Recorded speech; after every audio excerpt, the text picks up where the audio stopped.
Hello. Hey, Hi there. Hello. Hey. So good to meet you guys. You too. Awesome. It's It's good to see connect you. the face with the name.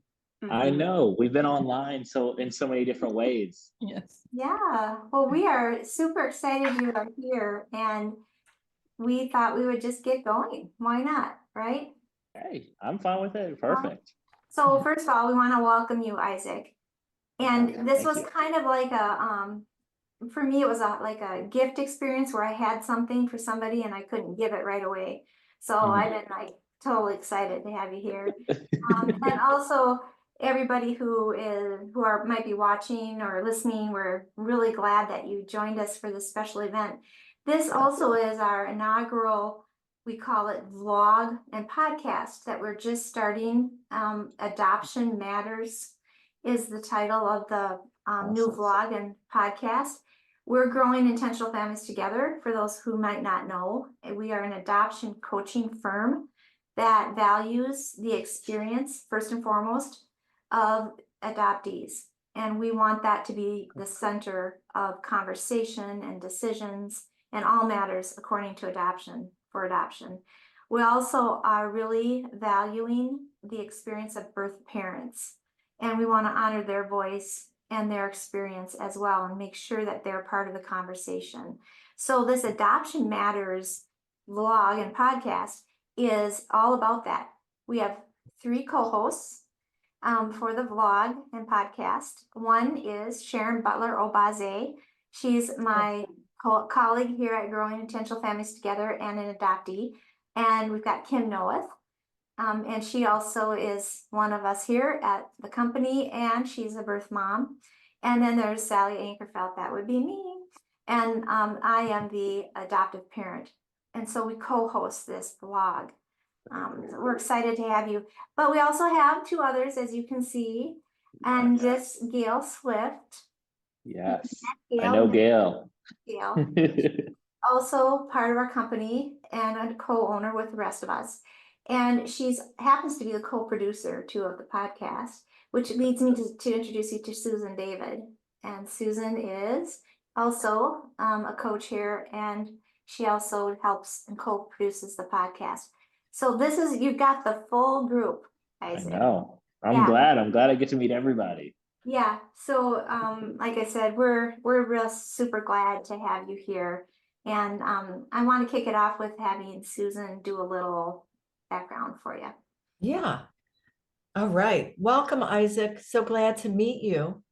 And I want to read a little bit about your bio so our listeners and our viewers can know who you are. All right. So Isaac is the founder of Identity, a startup focused on using technology to help adoptive and foster parents thrive. At Identity, Isaac is working on reimagining post-placement support for adoptive and foster families, a worthy goal for sure. Isaac uses his story and deep passion for adoption and foster care education to bring relevant, quality, and diverse resources for adoptive and foster parents.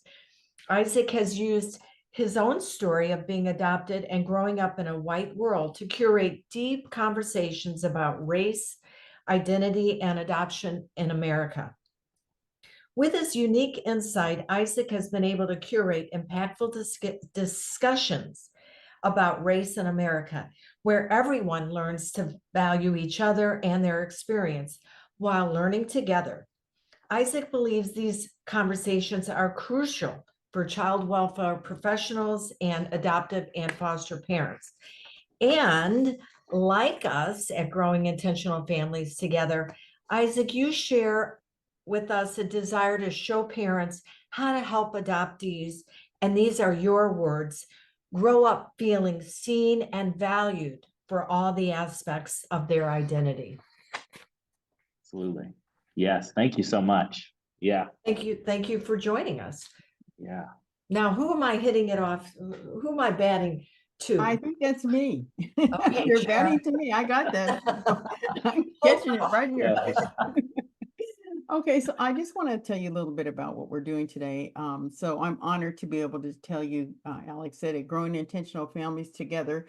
We're announcing the creation of the first Shaping the Future Award to acknowledge the efforts of individuals and organizations committed to encouraging dialogue across the adoption constellation. Our adoption coaching firm believes that a fuller view of adoption complexities grows a more complete picture, strengthens relationships, and honors individuals' personal experiences. We award the 2024 Shaping the Future Award to Isaac Etter for his efforts on behalf of transracial adoptees to grow communication, nurture understanding, and further adoption-attuned parenting practices, policies, and education within adoptive families and adoption community. Wow, that's a big deal. I'm just Thank so you. glad. Thank you, Isaac, for accepting our award and acknowledgement. Yeah, Thank and you. we have our very own Vanna White here, Gail Swift. Ah, This is the award, Isaac. that And looks awesome. yeah, so it'll be coming to you in a few days, I'm sure. We're gonna get it sent off, right after our conversation, so. Wow. Well, thank you guys so much. I mean, Gail has been such an awesome supporter. I don't know if I would even be here without Gail. Just you're such an amazing supporter and advocate of the work that we're trying to do at Identity. And it really does mean the world to get this award. It's actually the first award I've won for my work in adoption. And I couldn't even think of a better organization to get it from, to be honest. You guys have all been supportive in your own ways, and it really does mean a lot to me to get this award. I love this work. I would do it with or without an award, but it sends, it only makes it more encouraging and more motivating to continue on. So really, thank you so much. Yeah, you're welcome. And it is kind of true in work like this, we don't sometimes hear the results, right? We're Yeah, like planting seeds and we don't really see a flower grow because it just doesn't happen very often. And we wanted you to know that. And just as an example, before I hand it off to Kim, one of my children, we had a hard conversation just last night. And I kind of drew on the strength of Isaac Etter and his mom, because I've watched those videos and remembered, how your mom was so open to hearing things that might be hard, and that therefore I can do it too. And here's a person who's an adoption coach who's done lots of work around all this, and yet when it comes down to the nitty gritty and you're in a conversation, sometimes a person needs that example to draw on. And so that's just a snippet of an example of what your work, how that has helped one family in one state in the United States. thank you. Yeah. I know that my mom will love hearing that as well. Yeah. Yeah. So I Yeah. appreciate her part. Yeah. So Kim. Well, Isaac, one of the things we're so excited about in, shaping the future, talking into the future in, adoption, and we'd love to know what raised your awareness about the importance of opening up this conversation, about the complexities of adoption amongst all those involved.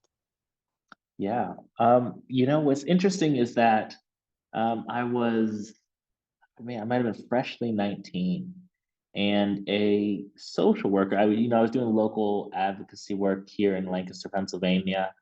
And a social worker I got connected with asked me to come to her cultural trainings with her. They did 1 week on transracial adoption as with all the families that they were, preparing to place. And she invited me to just start coming. And I was going month by month, and I noticed the questions. She would always be very supportive. She would be, "You're doing such a great job." You know what I mean? I was getting like a Starbucks gift card for coming. It wasn't even thought of as anything. And after it probably would have been 4 or 5 months. She just pulled me aside afterwards, and she was like, "I'm not really sure what else you're doing, but you should probably just do this." And it just stuck with me. I just was like, yeah, this does tend to be one of the better parts of my month. You know what I mean? I'm not sure exactly what I'm doing, but I'm liking this, and I was young and I was 19. I didn't have a career path set up yet. I was just learning and working, and I know, gosh, I spent a month learning how to build a website on Squarespace, and that was the beginning of my first work in adoption. And back then it was Etter Consulting, and I didn't have a better name for it, so that's just what it was. And I just started leading trainings and reaching out to agencies, and it was a slow and grueling process, but I learned so much through it. You know, a lot of the things that I touch on today just weren't in my awareness then. And so I learned from families, I learned from professionals like you. I learned how to craft a more engaging presentation, how to reach families deeper, how to use my story better. And it was just years of trying and trying to get better and better at it. And that's what raised my awareness. I mean, I I got this, kind of weird opportunity to go and share my story, and it turned into this whole other thing. And when you speak, I'm in Pennsylvania. When you do a presentation for somebody in, let's just say Indiana, it and you hear the exact same things you heard in Pennsylvania, it starts to raise your level of awareness where you're just like, oh, this is not a here problem. Tends to be an Right. everywhere problem. And the more organizations that I convinced into letting me speak, the more I heard the same thing. Because at the beginning, it was a convincing game. Um, Sure. and the more and more I said, hey, can I please come? Um, the more stories I heard that were just parallel to the ones I heard before. And that has been the guide through everything I've done. Is I go, I speak, I listen to the needs. I know my parents have had similar needs, and I just try to craft resources and support around what I know are these needs that are happening universally. Wow. And I think sometimes we underestimate the gift and the ability to sit with the hard stuff Yeah, because you have such a gift of being able to sit with these difficult topics. yeah, And I'm pretty sure that's why she said that to you, is yeah, knowing that coming into this, you have that ability that others don't have. And yeah. and that leads me to being curious, why is it that it's so difficult to have these frank, honest conversations? Do you think it's fear, or do you think it's lack of understanding that they're even necessary? Tell us a little bit about that. I think it can be a bit of both, but I think even more than anything, it's insecurity, and it's everything is personal. Parenting is a personal journey. I know everybody. I'm assuming everybody here has kids. Maybe not everybody, but I mean, if you're a parent, you understand that adoption is, or that parenting in and of itself is insecure process. You understand that it's emotional, and that's often tied to how you see yourself. And so when you add the layer of adoption, you can only imagine how much complexity you're adding to that. Not only are you already aware that this is not necessarily your biological child, but you're now aware that there's a whole kind of side of them that you're not necessarily connected to. You may not even understand, or you may not even know anything about. And so there's the multitude of layers that happen before they can even say anything. And then once those complex questions come up, you're once again, I think, hit in the face with that. But now you have a new level of insecurity. You have all the work and all the sacrifice you've made to help them be the person they are today, which parents do. But I think that's where it gets complex, because a lot of times parents think about the sacrifices they've made that are valid, and the work that they've done for the adoptee, navigating them through life. But once that adoption topic comes up, it's a whole different ballpark. It's not related to any of the sacrifices you made, the jobs you took, anything. It's a whole different thing.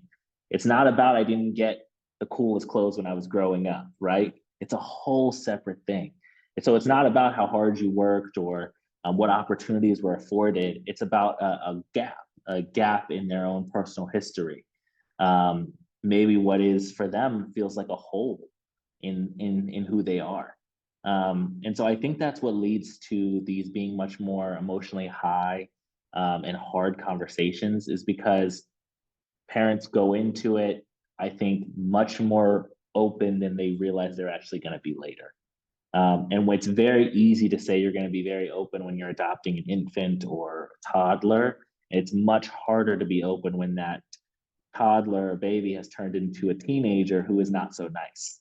And so I think that's where it gets to, is that this is already an insecure experience, and adoption adds a layer of complexity on top of it. Well, that's so true. And it's so interesting, the identity thing, both for the Yeah, parent and the child, and being absolutely. willing to sit with that inadequacy. Yeah. Yes, And exactly. how about, what advice would you give to each individual triad member about, Yeah. being able to sit with these difficult and Mm, insecure moments that come up? yeah, well, absolutely. I think for adoptive parents, you have to sit and accept what you do and don't know. You have to accept that just like with regular parenting or biological parenting, your child is going to become their own person regardless, right? And oftentimes, whether adoption is involved or not, we know that's challenging for parents, right? But I think adoptive parents need to be even more ready for that. They need to be even more ready for, there's going to be parts of their adult life, like connecting with biological family, like trying to discover new parts of who they are. In the case of transracial adoption, that could be connecting with more communities that look like them. And that might be new and unusual to the adoptive family. And so adoptive parents, I think, you really need to be open and learn how to sit in hard moments and accept that their child is going to have experiences and desires that they cannot understand. And it is almost never related to something that is wrong with them, or something, or their child not loving them. It is all about their own personal experience. And for birth parents, I think it's a little bit harder to say for birth parents, because I think birth parents have their own unique challenge, which is that they are trying to process and grieve and probably mourn, and navigate their life going forward in a way that I probably don't understand. Um, and one thing that I'll say on this is that one thing that's been helpful for me in thinking about my own birth mother, is to not think about the day that I was placed for adoption as a single event, as an event that only impacted me. To think about it as a moment in time where we both had impact, where there was a wound there for both of us. It was a moment in time that we're both still working to figure out. And so, even though I don't necessarily have a bunch of advice for birth parents, I would say that, if anything, I would hope that we do a better job going forward of acknowledging that the day of placement is usually a wounded day for everybody. It's not a single event. And then for adoptees, man, just keep riding. Might be what I say to adoptees. You just got to keep going through it, and find community, find adopted people. I think that's undersold. I myself wasn't even a huge proponent of adoptee communities growing up or as an early adult, but as I've continued to get older, I found them more and more valuable. You really can't undersell it, because there's going to be some things. I mean, I've had some things just over the last 2 years come up with birth family, come up personally, that without an adoptee community, there would have been nobody who really understood what I was going through. Even right now, I'm reading a book called Parenting as Adoptees. That's an experience that only an adoptee can explain to me. Only an adoptee will understand what I'm going through. So I think it's really can be undersold, especially if you don't grow up around a lot of other adoptees, or if your parents maybe kind of force it onto you, like youth group, like, oh, go to your adoption group as a teenager, as a kid. It can maybe feel a little bit heavy, or like it's wrapped around in a layer of unfunness. But I found it phenomenal. Find a way to make it work for you. And if you have just one adopted friend where you can go to with those different moments, keep going through the journey, because it's going to change at every phase of your life. But definitely find adoptee community, because there's so many things that have happened in my adult life that I just really, I know from talking to my friends that aren't adopted that they just cannot truly understand how complex it feels. And so that would be my suggestion to them. You know, as Powerful. you And were, it's, Yeah. sorry, Sharon, you go ahead. no, I was just wondering, as you were talking about this, there's so much, because I'm the adoptee in the room. So, Yeah. and so much that I can relate to Yeah. as you were speaking about this, because, you know, adoptee community was actually what helped me to begin to even do my search. If it wasn't for the Yeah. adoptee community, I wouldn't have done a search. So Mhm. I can really relate. It resonates with me, what you were saying. But I just Yeah. wanted to ask you a question because I noticed in your bio and in your work, you talk about the technology that Yeah. you had used to help you through this whole process. And I wonder what tools are you using for that? Yeah. So we use a bunch of kind of back end tools, but one of the main things that we've been working on since the beginning is actually a platform that will right now it's called Thrive, and it's just a small community for adoptive and foster parents. I wouldn't even be sure how many people know that we have this. We're kind of spreading it around more and more. But our overall goal is to end up creating a tool that states and adoption agencies can use to facilitate post placement support. And so that is really one of our longest term visions. And one of the original visions that led to Identity was actually creating a software tool that adoption agencies could actually provide these resources to their families for the duration of their parenting journey versus kind of what happens now, which is where there might be some therapy or some recommended resources. And so one of the ways that we've been testing to see if this would work is through our practical guides. So our my practical guide to transracial adoption and then our practical guide to Black hair care. We have many states and agencies that buy those in large quantities and give out to their families. And so eventually we would like for, as we move into a digital world, to basically create a way for families not only to get the video content, the webinars, but also the guides all from their phone, all through their agency. I have to add that that's super.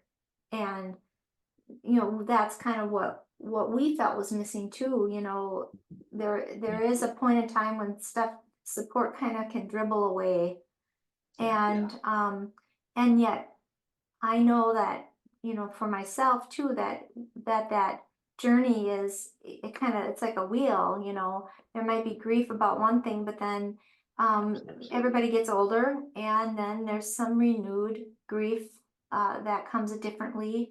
And so that kind of support really makes a difference. And I do want to also add or uplift what you said about parents being able to see that the situation isn't like always personal to them.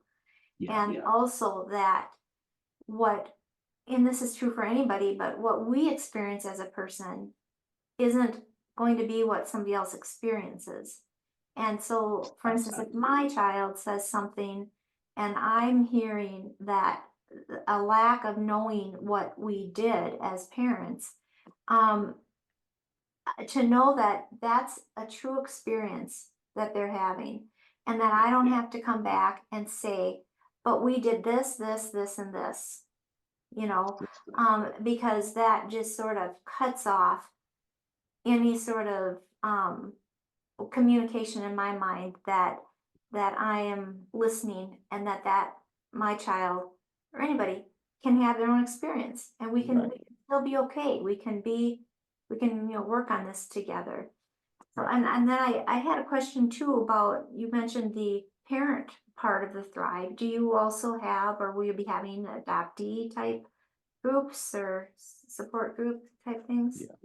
Yeah, so we don't at the moment. I would hope that one day we do. But right now, most of the stuff that we create is geared towards parents. We've definitely been toying around with the kids book idea. It's one of the most heavily requested things. So kids books are on the horizon somewhere, possibly next year, but I won't make too many promises.